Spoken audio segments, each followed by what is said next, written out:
trái màu nơi mặc hồ trời nông mây một nhau khao yếm trái mà bần tráng mây trời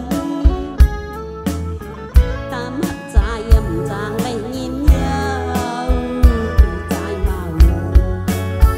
con tráng pi hoa âm bần nông mây chôm hết lời đò nang dám nay cọp sẵn lệ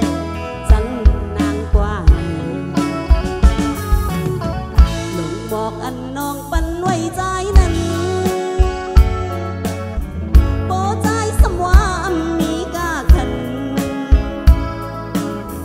จิงบนผ่านบ่อนเตจางเฮ็ดหือ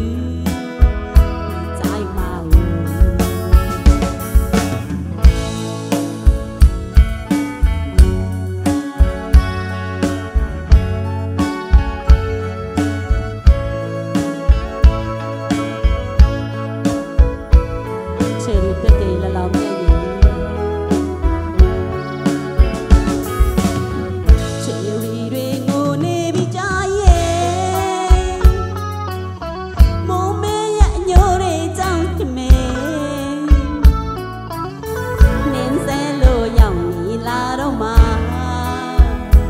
tình lành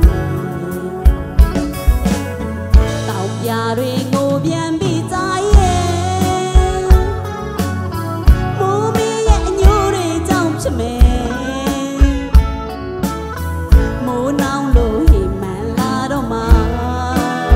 ngô tình lành cứ nhà đó lì quê ta la rồi bê bê cho tê quê